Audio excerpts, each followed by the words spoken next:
তুমি তো অনেক ক্লান্ত, আজ আমি তোমার মাথায় তেল মালিশ করে দেই, চাচি বলল নরম গলায়।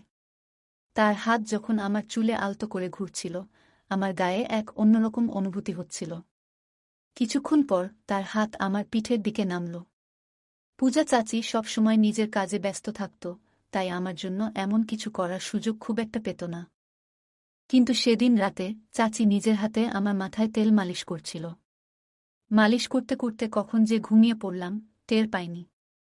সকালে ঘুম ভেঙে দেখি আমার শার্ট নেই, আর সে আমার পায়ের কাছে শুয়ে ঘুমিয়ে আছে। ওকে এভাবে দেখে মনটা ভরে গেল। তারপর যখন চাচি ঘুম থেকে উঠল, যখন আমার বাবা মা বিদেশে চলে গেলেন, তখন আমার জীবনে একটি নতুন অধ্যায় শুরু হল। মা বাবা আমার যত্ন নেওয়ার জন্য আমার চাচিকে আমাদের বাড়িতে থাকতে বললেন। চাচি, যার নাম পূজা, বয়সে প্রায় 40 এর কাছাকাছি ছিলেন।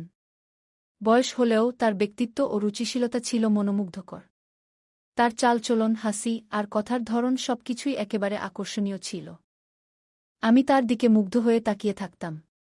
সত্যি বলতে চাচি ছিলেন সত্যিই আকর্ষণীয়, তার মুখে সবসময় এক ধরনের অদ্ভুত হাসি লেগেই থাকত, আর চাচি যে আমার যত্ন নিতেন তা এক কথায় ছিল ভীষণ আলাদা। আমার প্রতি তার এমন একটি ভাবনা ছিল যেন আমি এখনও সেই ছোট্ট শিশু, যে প্রতিটি প্রয়োজনের জন্য অন্যের উপর নির্ভরশীল। তিনি আমার খাবারদাবার থেকে পোশাক পরিচ্ছদ সব কিছুতেই নজর রাখতেন, যেন আমার প্রতিটি ছোট বড় দায়িত্ব তারই ওপর। অনেক সময় তার এই অতিরিক্ত যত্ন আমার মনে প্রশ্ন জাগাত, কিন্তু সত্যি বলতে এর মধ্যে এক ধরনের স্বস্তি খুঁজে পেতাম। সকালে তিনি যখন আমাকে গোসল করার কথা বলতেন, তার কণ্ঠে এক আলাদা ভাব থাকত। বারবার তিনি নিজেই আমাকে গোসল করাতে চাইতেন, যেন বুঝতেই চাইতেন না যে আমি এখন বড় হয়েছি। বন্ধুরা, আজকের গল্পটা অনেক বেশি স্পেশাল, তাই কেউ মিস করো না। আর গল্পগুলো ভালো লাগলে ভিডিওটি লাইক, শেয়ার এবং চ্যানেলটি সাবস্ক্রাইব করো প্লিজ। একদিন চাচি আমাকে বললেন, তুমি ছোটবেলায় কতবার আমার কাঁধে উঠে খেলতে। আমি একটু লজ্জায় পড়ে চাচিকে বললাম, চাচি, আমাকে এভাবে লজ্জা দিও না। কিন্তু তিনি থামলেন না এবং গোসলের সময় আমার দিকে তাকিয়ে রইলেন। আমার নাম কুনাল, আর আমার বয়স এখন 20 বছর। ছোট থেকে শুনে আসছি যে মায়ের পরেই চাচি ঠিক মায়ের মতো।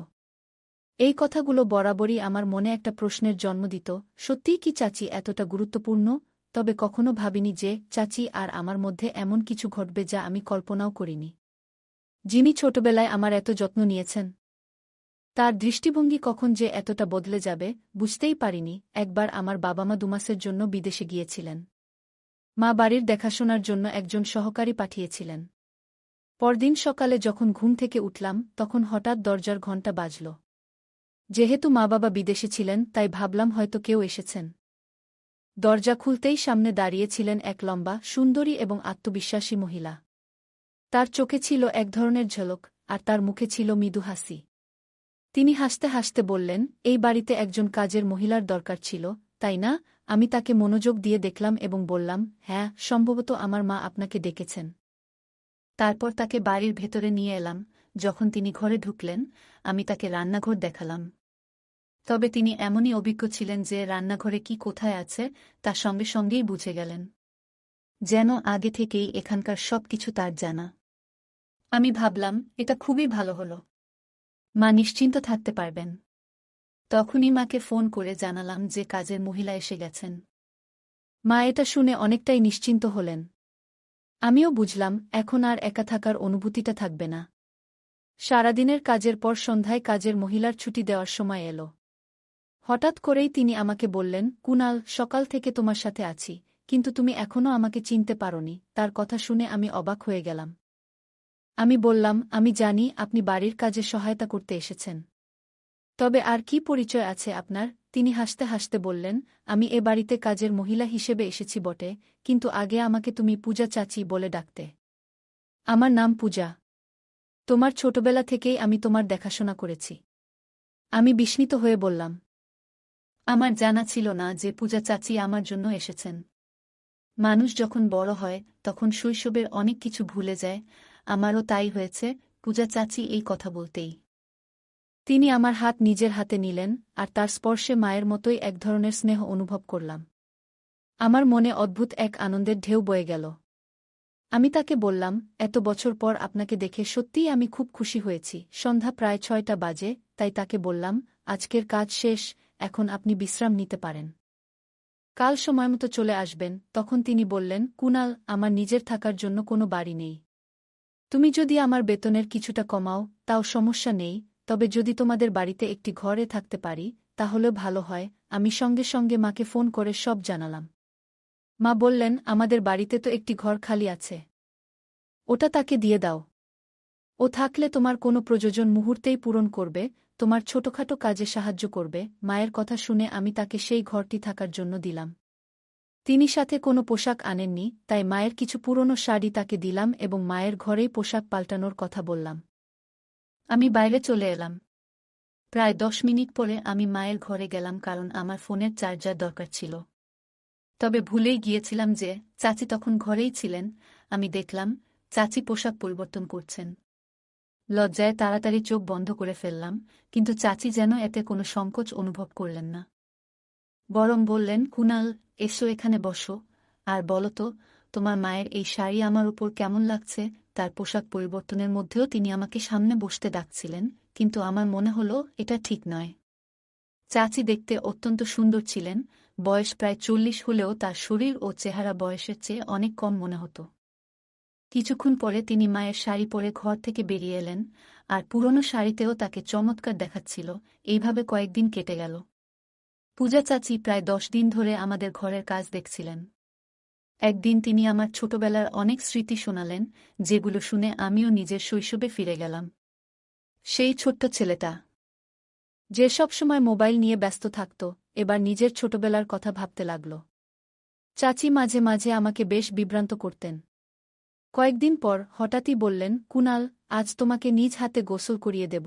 আমি বারবার না করলেও তিনি হাসিমুখে গোসল করানোর জন্য জেদ করছিলেন এবং বললেন, তুমি বরং আজকের সকালের নাশতায় কি হবে সেটা ভাবো। আমি গোসল করতে চাইছিলাম না, তবে শেষে শাওয়ার নিয়ে বের হলাম। দেখলাম চাচি আমার ঘরে বসে আছেন। তিনি বললেন, তুমি আমার হাতে গোসল করনি, কিন্তু এখন আমি তোমার ভেজা চুল মুছে দিতে চাই। আমি মাথা নিচু করে তাকে তোয়ালে দিলাম এবং তার সামনে বসলাম। তিনি স্নেহমাখা হাতে আমার চুল ঠিক করতে লাগলেন। চাচিকে আমি পরিবারের সদস্যের মতোই মনে করতাম, তাই তার সঙ্গে খুব স্বাভাবিকভাবে মিশতাম। বলতাম, এই ঘরটাকে নিজের ঘর মনে করবেন। আমার কথা তিনি মনোযোগ দিয়ে শুনলেন এবং আমাদের বাড়িতে এমনভাবে থাকতে শুরু করলেন যেন এটি তার নিজেরই ঘর। এক সন্ধ্যায় আমি বন্ধুদের সঙ্গে জন্মদিনের এক পার্টিতে যাচ্ছিলাম। তখন চাচি আমাকে জিজ্ঞেস করলেন, কোথায় যাচ্ছ? আমি বললাম, একটি পার্টিতে যাচ্ছি। তখন তিনি বললেন, তুমি আমাকে পরিবারের অংশ বলো, কিন্তু একা একাই চলে যাচ্ছ। কখনো আমাকে কোথাও নিয়ে যাওনি। আমি বললাম, ঠিক আছে, আমি আপনাকে নিয়ে যেতে রাজি আছি, তবে আপনি কি সেই আধুনিক পরিবেশে মানিয়ে নিতে পারবেন? তিনি সম্মতি দিলেন, আর আমি বললাম, মায়ের ঘর থেকে ভালো একটি শাড়ি পরে প্রস্তুত হয়ে আসুন। পার্টিটা দারুণ জমেছিল। যখন চাচি মায়ের ঘর থেকে সেজেগুজে বের হলেন, তাকে দেখে আমার চোখ জ্বলজ্বল করে উঠল। চাচি সত্যিই অপূর্ব লাগছিলেন, তার রূপ যেন এক নতুন জ্যোতি এনেছিল। আমি সবসময় ভেবেছিলাম তার বয়সের ছাপ পড়েছে, কিন্তু সেদিন তাকে দেখে মনে হল তিনি যেন আরও সুন্দর, আরও উজ্জ্বল। তিনি পুরো শাড়ি নয়, বরং আধা শাড়ি পরে এসেছিলেন এবং নিজেকে মডেলের মতোই সাজিয়েছিলেন।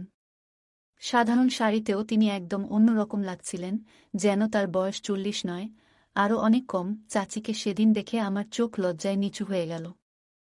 তিনি হিল পরা অবস্থায় আমার দিকে আসছিলেন, হঠাৎই হিলের কারণে পা ফসকে গিয়ে তিনি আমার উপর পড়ে গেলেন। তার ঘ্রাণ আমার চারপাশে ছড়িয়ে পড়ল, আর আমি একটু অস্বস্তি অনুভব করতে লাগলাম। চাচি তখনও উঠে দাঁড়াচ্ছিলেন না, বরং আমার উপরেই ছিলেন এবং আমাকে শক্ত করে ধরে রেখেছিলেন। আমার মনে এক অদ্ভুত অনুভূতি কাজ করছিল। ঠিক সেই মুহূর্তে চাচি নিজেকে সামলে নিলেন, আর আমি যেন হুঁশ ফিরে পেলাম। আমি নিজেকে একটু সরিয়ে নিলাম এবং তাকে বললাম, আপনি এমনভাবে সাজগোজ করেছেন যে মডেলের মতোই লাগছে। কিন্তু হিল পরার দরকার নেই, নয়তো প্রতিটি ধাপেই আপনাকে সামলাতে হবে। তিনি হিল একপাশে রেখে মায়ের ফ্ল্যাট স্যান্ডেল পরে নিলেন। আমরা যখন বের হলাম, তখনও আমার চোখ চাচি উপরেই ছিল। পার্টিতে পৌঁছানোর পর আমার বন্ধুরা চাচিকে দেখে ভেবেছিল তিনি আমার বান্ধবী। তার উপস্থিতিতে এমন আকর্ষণ ছিল যে সবাই ধরে নিয়েছিল তিনি আমার সঙ্গী। চাচি এই ভুল ধারণা ঠিক করার বদলে আরও মজার পরিবেশ তৈরি করলেন। তিনি বন্ধুদের সকলকে বললেন, আমি কুণালের বন্ধু। পরে পার্টি শেষে তাকে জিজ্ঞাসা করলাম, আপনি এভাবে পরিচয় দিলেন কেন? তখন তিনি মুচকি হেসে বললেন, তোমার মুখটা দেখার মতো ছিল যখন বন্ধুরা ভাবছিল আমি তোমার বান্ধবী। যদি এতে তোমার সমস্যা হয় তবে আমি দুঃখিত। আমি হেসে বললাম, মাফ চাওয়ার কিছু নেই। আপনি যা করেছেন ঠিকই করেছেন। তখন তিনি বললেন, তোমাকে ছোটবেলা থেকে চিনি। যখন তুমি মাত্র 2 বছর বয়সী ছিলে, তোমার স্বভাবও খুব ভালো জানি। তার কথা শুনে আমি হেসে উঠলাম। এরপর তিনি সোজাসুজি বললেন, আমাদের বন্ধুত্বের প্রসঙ্গ যখন উঠল, তাহলে এখন সত্যিই তোমার বন্ধু হয়ে যাই। আমি মজা করে বললাম, এখন আপনাকে চাচি বলার সময়ও পেরিয়ে গেছে, আর আপনারও আমার চাচি হওয়ার বয়স পেরিয়ে গেছে। তিনি মৃদু হেসে বললেন, তাহলে পূজা বলেই ডাকো। যদিও তার বয়স ছিল 40, তাকে পূজা নামে ডাকতে প্রথমে একটু লজ্জা লাগছিল, কিন্তু তিনি এমনই তরুণী ও আকর্ষণীয় লাগছিলেন যে মুখ থেকে আপনা থেকেই বেরিয়ে এলো, পূজা। শব্দটি শেষ হওয়ার পর সে যেন নতুন নববধূর মতো লজ্জায় মুখ লুকিয়ে ফেলল। এরপর আমরা কথা বলতে বলতে বাড়ি পৌঁছালাম এবং দুজনেই ক্লান্ত ছিলাম বলে যার যার ঘরে চলে গেলাম। পরের দিন সকালে কলেজে যাওয়ার জন্য কোনো শার্টটি পরব ঠিক করতে পারছিলাম না। ঠিক তখনই মাকে ফোন করে জানতে চাইলাম কোনো শার্টটি পরা উচিত। ঠিক তখনই পূজা ঘরে ঢুকল, সে আমাকে ফোন রাখতে বলল এবং বলল, তোমার পূজা যখন বাড়িতেই আছে তখন মাকে ফোন করে জ্বালানোর কি দরকার? তুমি কি পরবে আর কি পরবে না, এখন থেকে সেই দায়িত্ব আমার। আমার পছন্দ এতটাও খারাপ নয়। তারপর পূজা নিজের পছন্দের একটি শার্ট বের করে আমাকে দিল। শার্টটি পরে আমি কলেজের উদ্দেশ্যে বেরিয়ে পড়লাম। সেই রাতে পূজা আমার ঘরে এলো এবং বলল, তুমি অনেক ক্লান্ত হয়ে পড়েছ, তাই আজ আমি তোমার মাথায় তেলের মালিশ করে দেই। তার হাত যখন আমার চুলে ঘুরতে লাগল, আমার গায়ে কাঁটা দিয়ে উঠল। তারপর আস্তে আস্তে তার হাত আমার পিঠে চলে গেল।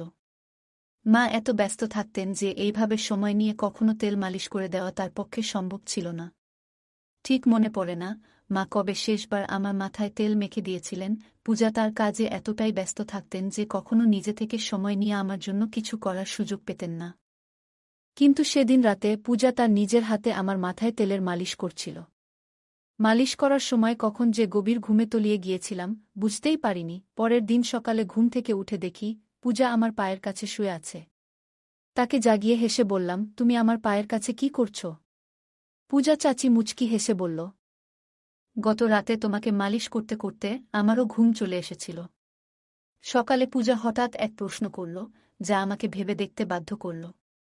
সে বলল, গত রাতে যখন তোমার কাঁধে হাত রেখেছিলাম, তুমি এত তাড়াতাড়ি ঘুমিয়ে পড়লে। তোমার মা কি কখনো তোমার মাথায় মালিশ করতেন না? বা সময় পেতেন না? আমি সরাসরি কিছু বলিনি, কারণ জানতাম মা তার কাজ নিয়ে সবসময় ব্যস্ত থাকেন। তাই পরিবর্তে বললাম, না না, আমার মা সবসময় আমার যত্ন নেন, এমন কিছু নয়। পূজা হেসে মাথা নাড়ল এবং বাইরে চলে গেল। এরপর আমরা দুজন একসঙ্গে নাস্তার টেবিলে বসলাম। এমন সময় কলিং বেল বাজল এবং দেখি মা বাবা দুজনেই বাড়ি ফিরে এসেছেন। তাদের দেখে আমি খুব খুশি হলাম। বাড়িতে ঢুকতেই দেখলাম বাবার দৃষ্টি পূজা চাচির উপর আটকে আছে, যেন এক নতুন আলো তাকে দেখছেন। পূজা সেদিন এত সুন্দর লাগছিলেন যে বাবার দৃষ্টি তার উপর থেকে সরছেই না। বাবাকে একটু অন্যদিকে মনোযোগ দিতে আমি তার কাছে গিয়ে তাকে আলিঙ্গন করলাম। মা পূজাকে ভালোভাবেই চিনতেন, তাই মা পূজাকে আলিঙ্গন করলেন। সেদিন রাতে খাওয়ার সময় দেখলাম বাবা আবারও পূজার দিকে অন্যরকমভাবে তাকিয়ে আছেন। কেন তিনি তাকে এত মনোযোগ দিয়ে দেখছেন সেটা বুঝতে পারছিলাম না, কিন্তু এইভাবে তাকানোতে আমার একটু অস্বস্তি হচ্ছিল। রাতের খাবার শেষে বাবা তার ঘরে চলে গেলেন, আর পূজা তখন রান্নাঘর পরিষ্কার করেছিলেন। কাজ শেষ করে তিনিও তার ঘরে চলে গেলেন। কিছুক্ষণ পর আমি তার ঘরে গেলাম, কারণ সেদিন আমাদের মধ্যে কিছু কথা হয়নি। আমাকে হঠাৎ ঘরে দেখে পূজা একটু অবাক হয়ে গেলেন। আমি হাসতে হাসতে বললাম, এত অবাক হওয়ার কি আছে? আমি তো তোমার কুণাল। পূজা মুচকি হেসে বললেন, তুমি এত চুপিসারে এলে যে একটু ঘাবড়ে গিয়েছিলাম। কিছু দরকার ছিল? আমি বললাম, না পূজা, বিশেষ কিছু দরকার ছিল না। সেদিন তেমন কথা বলা হয়নি, তাই ভাবলাম একটু দেখা করে যাই। পূজা হাসতে হাসতে বললেন, ঠিক আছে, যখনই দরকার পড়ে আমাকে ফোন করো, আমি তোমার জন্যই এখানে আছি। তার কথায় আমি হাসলাম এবং তারপর ঘর থেকে বেরিয়ে এলাম। পরদিন সকাল হয়ে গেল। তখনও আজ সকাল 10টা বেজে গেলেও নাস্তা তৈরি ছিল না। সাধারণত পূজা প্রতিদিন সকাল 8টায় আমার জন্য নাস্তা নিয়ে আসে, কিন্তু আজ 9টা পেরিয়েও সে কিছু আনেনি। তখন আমি রান্নাঘরে গেলাম দেখতে কি হচ্ছে। সেখানে গিয়ে দেখলাম পূজা মাথা নিচু করে চুপচাপ দাঁড়িয়ে আছে, গভীর চিন্তায় ডুবে আছে। আমি অবাক হয়ে জিজ্ঞাসা করলাম, কি হয়েছে? পূজা ধীরে ধীরে বলল, তোমার বাবা। আর তখনই বাবা রান্নাঘরে ঢুকে পড়লেন। পূজা তার মুখ আমার দিক থেকে সরিয়ে নিল। গতকাল থেকে বাবা পূজার দিকে অন্যরকমভাবে তাকাচ্ছিলেন, যা আমার নজর এড়ায়নি। পূজা কেবল আমার আত্মীয় নন, তিনি আমার খুব কাছের একজন বন্ধু হয়ে উঠেছেন, এবং আমি তার সাথে এমন কোনো আচরণ সহ্য করতে পারি না। আমার মনে প্রশ্ন জাগছিল, একদিনের মধ্যে এমন কি হয়েছে যে পূজা এতটা অস্বস্তিতে পড়ে গেল। রাতে শুতে গেলাম, কিন্তু মনটা অস্থির ছিল। কিছুক্ষণ পর ভাবলাম, পূজার ঘরে গিয়ে দেখে আসা উচিত। তার ঘরের দরজার কাছে পৌঁছে দেখি বাবা ইতিমধ্যেই সেখানে আছেন এবং পূজার হাতে কিছু টাকা দিচ্ছেন। কেন হঠাৎ এত টাকা দিচ্ছেন সেটা বুঝতে পারলাম না, তবে মনে অস্বস্তি বাড়তে লাগল। সামনের দৃশ্য দেখে আমার মনে প্রশ্ন জাগল। পূজা বাবাকে বলছিল, যতক্ষণ না আমি কুণালের সাথে কথা বলবো আমি এই বাড়ি ছাড়ব না। আমার মনে হতে লাগল, হয়তো সে আমাকে ভালোবেসে ফেলেছে। আর দেরি না করে আমি সরাসরি তার ঘরে ঢুকে পড়লাম। বাবাকে জিজ্ঞাসা করলাম, আপনি এখানে পূজার সাথে কি করছেন? আমার প্রশ্ন শুনে মাও ঘরে এসে ঢুকলেন। আমাকে দেখে মা ও বাবার মুখের ভাব কেমন যেন বদলে গেল। মা বাবা আমাকে বলতে লাগলেন, তুমি নিজের ঘরে ফিরে যাও। আমি প্রতিবাদ করে বললাম, আমি আর শিশু নই। আমি জানতে চাই এখানে আসলে কি ঘটছে এবং আপনি পূজার সাথে কি করেছেন। ঠিক তখনই পূজা আমার কাছে এসে আমাকে জড়িয়ে ধরে কাঁদতে লাগল। সে বলল, কুণাল, এই বাড়িতে তুমি একমাত্র ব্যক্তি যে আমাকে বোঝে। এখানে আসার পর থেকে তোমাকে অনেক কিছু বলতে চেয়েছি, কিন্তু কিছু কারণে চুপ ছিলাম। পূজার কথায় আমি অবাক হলাম আর তাকে আমার পাশে টেনে নিলাম। মা বাবার সামনে তাকে সান্ত্বনা দিয়ে বললাম, যদি কোনো নিরীহ মানুষের সাথে অন্যায় হয়ে থাকে আমি তা সহ্য করব না। তখন মা পূজাকে বললেন, তুমি চুপ থাকাই ভালো, আর এখান থেকে চলে যাও। কিন্তু পূজা উত্তেজিত হয়ে মায়ের দিকে তাকিয়ে বলল, আজ আর চুপ থাকব না। আমি কুণালকে সব সত্যি বলব। সে আমার দিকে ফিরে বলল, কুণাল, তুমি তোমার এই মা বাবার সন্তান নও। তোমার আসল মা তানিয়া, সে আমার বড় বোন। কয়েক বছর আগে সে এই বাড়িতে কাজ করত এবং দুজন যমজ সন্তানের জন্ম দিয়েছিল। তোমার বাবা তাদের একজনকে তোমার দত্তক হিসেবে নিয়েছিলেন, আর আমি এখন তোমার ভাইয়ের যত্ন করি। তোমাকে ভালোভাবে দেখাশোনা করার জন্য আমি এখানে আছি। এই কথা শুনে আমার মনে নতুন প্রশ্ন তৈরি হল। আমি পূজাকে দূরে সরিয়ে দিয়ে বললাম, আমি আপনার কথায় বিশ্বাস করি, আপনি আমার মায়ের মতোই, কিন্তু আমি নিজের জীবন নষ্ট করতে চাই না। আপনি যে বলছেন তারা আমার আসল বাবা মা নন, আমি তা মেনে নিতে পারি না। তাদের প্রতি আপনার অভিযোগ সত্যিই আমার ভালো লাগছে না, কারণ তারা আমাকে নিজের সন্তানের মতোই ভালোবাসা ও যত্নে বড় করেছেন। আমি সব জানলেও এতে আমার কোনো আপত্তি নেই, কারণ তারা আমাকে এমন এক জীবন দিয়েছেন যা আমি কখনো কল্পনাও করতে পারিনি। এরপর মা বাবা সিদ্ধান্ত নিলেন যে পূজাকে পুলিশের হাতে তুলে দেবেন, তবে আমার যমজ ভাইয়ের জন্য তাকে ক্ষমা করলেন, কারণ সে এখন পূজার কাছে রয়েছে। কয়েক বছর আগে পূজা আমার মা বাবার কাছ থেকে কিছু টাকা নিয়েছিল। আমার জন্মের পর আমার আসল মায়ের মৃত্যু হয়েছিল, আর পূজা তখন আমার বড় ভাইয়ের দেখাশোনা করছিল। কিন্তু দুর্ভাগ্যবশত সে ভাইকে সঠিকভাবে বড় করেনি। ভাই খারাপ পথে চলে গিয়েছিল এবং তার জীবন বিপদে পড়েছিল। সে চুরি করত, নানাভাবে মজা করত, আর এখন আবার আমার মা বাবার কাছ থেকে টাকা আদায়ের চেষ্টা করছিল। কিছু গয়নাও সে চুরি করেছে, কিন্তু তাতেও সে সন্তুষ্ট ছিল না। পূজা আমার মা বাবার কাছে 20 লাখ টাকার দাবি করেছিল, কিন্তু এবার মা বাবা তাকে স্পষ্টই না করে দেন। তখন সে তাদের হুমকি দিতে শুরু করে। মা বাবা তাকে কিছু টাকা দিয়ে বাড়ি থেকে চলে যেতে বললেন। পূজা আমাকে নিজের প্রতি বিশ্বাসী করাতে চেয়েছিল, আমাকে মায়ায় ফাঁসাতে চেয়েছিল। কিন্তু তার আসল চেহারা প্রকাশ পাওয়ায় আমার মনের সমস্ত ভালোবাসা ফিকে হয়ে গেল। কয়েক বছর আগে আমার মা বাবা আমাকে দত্তক নেয়ার জন্য পূজাকে টাকা দিয়েছিলেন, কিন্তু সেই টাকা পূজা সঠিকভাবে ব্যবহার করতে পারেনি। সে আমার বড় ভাইকেও সঠিকভাবে বড় করতে পারেনি।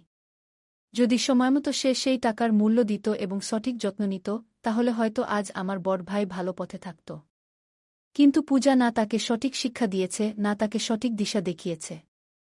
তাই মা বাবা তাকে আমাদের জীবন থেকে দূরে সরিয়ে দেন এবং আমার বড় ভাইকেও দত্তক নেন, তাকে নিজের সন্তানের মতো বড় করেন। আমি আমার মা বাবার প্রতি অত্যন্ত কৃতজ্ঞ, যারা আমাকে এবং আমার ভাইকে এত সুন্দর জীবন দিয়েছেন। যদি সময়মতো পূজার আসল চেহারা না জানতাম, তাহলে হয়তো তার মায়ের জালে পড়ে জীবনটা নষ্ট হয়ে যেত। কিছু মানুষ অর্থের লোভে সম্পর্কের মর্যাদা ভুলে যায়। সম্পর্কের মর্যাদা এবং সম্মান বজায় রাখা আমাদের জীবনের অন্যতম গুরুত্বপূর্ণ ও মূল্যবান নীতি। প্রতিটি সম্পর্কের একটি স্বতন্ত্র অর্থ এবং উদ্দেশ্য থাকে। সম্মান, বিশ্বাস এবং শালীনতা ছাড়া কোনো সম্পর্ক সত্যিকার অর্থে সুখ এবং সন্তুষ্টির উৎস হতে পারে না।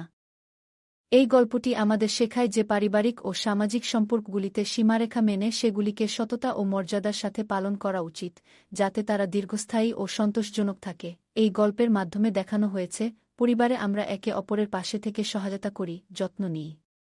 তবে যদি পরিবারের কোনো সদস্য তার দায়িত্ব বা ভূমিকা থেকে বিচ্যুত হয়, তাহলে সম্পর্কের মূল উদ্দেশ্যই ক্ষতিগ্রস্ত হয়। এখানে এক মায়ের মতো কাছের সম্পর্ক, যা একজন চাচি ও ভাগ্নের মধ্যে থাকে, সেটার কথাই বলা হয়েছে। একজন চাচি তার ভাগ্নের প্রতি যত্ন, স্নেহ এবং সঠিক দিশা দেওয়ার দায়িত্ব পালন করেন। কিন্তু যখন এই সম্পর্কের মধ্যে লোভ বা স্বার্থ ঢোকে, তখন সেই সম্পর্কের পবিত্রতা এবং মর্যাদায় আঘাত লাগে। এই গল্পটি আমাদের বুঝতে সাহায্য করে যে প্রতিটি সম্পর্কের নিজস্ব সীমারেখা আছে এবং সেই সীমার মধ্যে থেকে সম্পর্ক বজায় রাখা জরুরি। পরিবারের প্রতিটি সদস্যের প্রতি সম্মান ও ভালোবাসা থাকা উচিত, যা একটি মজবুত ও বিশ্বাসযোগ্য বন্ধন গড়ে তোলে। যদি সেই বন্ধনে সন্দেহ বা অবিশ্বাস আসে, তবে সম্পর্কটি ভেঙে যাওয়ার পথে চলে যায়। তাই প্রতিটি সম্পর্ককে তার সঠিক স্থানে রাখা প্রয়োজন, যাতে পরিবারের প্রতিটি সদস্য নিরাপদ ও মর্যাদাপূর্ণ বোধ করে। এছাড়াও, যখন আমরা কোনো সম্পর্কে থাকি, তখন আমাদের ভাবনা, অনুভূতি এবং কাজগুলিতে স্বচ্ছতা থাকা জরুরি। যদি কোনো সম্পর্ক স্বার্থ, লোভ বা অন্য কোনো খারাপ উদ্দেশ্যে পরিচালিত হয়, তবে সেটি কখনই সঠিক পথে এগোতে পারে না। এই গল্পটি আমাদের শেখায় যে সম্পর্কগুলি শুধুমাত্র বাইরে নয়, আমাদের নিজেদের মধ্যে মূল্যায়নের প্রভাব ফেলে। যখন আমরা সম্পর্কের মর্যাদা ও নীতিমালা লঙ্ঘন করি, তখন তা শুধু আমাদের সমাজে নয়, আমাদের নিজেদের কাছেও অপমানজনক হয়। তাই প্রতিটি সম্পর্ককে সম্মান এবং দায়িত্ববোধ দিয়ে পালন করা উচিত।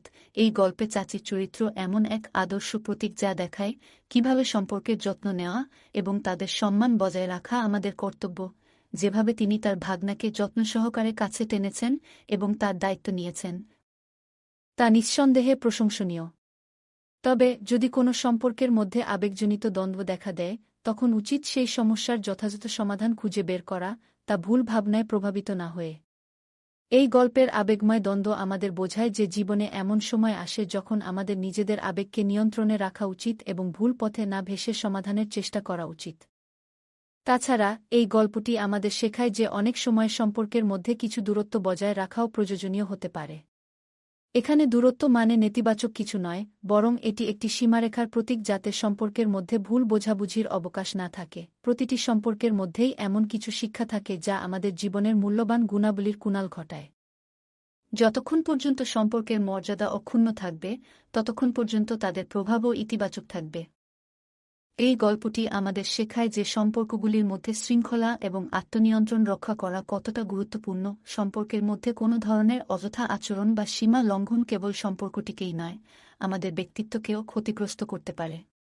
তাই সম্পর্কগুলির মধ্যে সততা এবং স্বচ্ছতার মূল্য অপরিসীম। যখন আমরা সম্পর্কের সীমা এবং মর্যাদা বজায় রাখি, তখন আমাদের সমাজে একটি ইতিবাচক পরিচিতি তৈরি হয় এবং সম্পর্কগুলি সত্যিকারের আনন্দের উৎস হয়ে ওঠে। এই গল্পের মূল শিক্ষাটি হল, প্রতিটি সম্পর্কেরই নিজস্ব মর্যাদা আছে এবং তার প্রতি সম্মান দেখানো আমাদের কর্তব্য। যখন আমরা এই দায়িত্ব পালন করি, তখন জীবনে সুখ এবং শান্তি আসে। সম্পর্কের মূল্য শুধু একত্রে থাকার মধ্যে নয়, বরং সঠিক চিন্তা, সম্মান এবং সততার সঙ্গে তা পালনের মধ্যেই থাকে। তাই গল্পটি আমাদের বোঝায় যে সম্পর্কগুলিকে বুদ্ধিমত্তা, শ্রদ্ধা এবং সত্যের সাথে পালন করা উচিত, যাতে তারা সবসময় সুন্দর, সজীব এবং প্রেরণাদায়ক থাকে। এই গল্পের সারমর্ম এটাই যে প্রতিটি সম্পর্কের মধ্যে একটি সীমারেখা থাকে, যা তাকে পবিত্র এবং নিরাপদ রাখে। এই সীমারেখাগুলি মেনে চলা উচিত, যাতে আমাদের সম্পর্কগুলি যেমন মজবুত থাকে, তেমনি আমাদের সমাজে একটি ভালো এবং প্রেরণামূলক ভাবমূর্তি তৈরি হয়। বন্ধুরা, যদি এই গল্পটি ভালো লেগে থাকে, তাহলে দয়া করে ভিডিওটি লাইক করুন এবং আমাদের চ্যানেলটি সাবস্ক্রাইব করুন। পাশে থাকা বেল আইকনটি প্রেস করুন, যাতে করে আমরা যখনই নতুন ভিডিও আপলোড করি তার নোটিফিকেশন সবার আগে আপনার কাছে পৌঁছে যায়। ধন্যবাদ, দেখা হবে আমাদের পরবর্তী ভিডিওতে।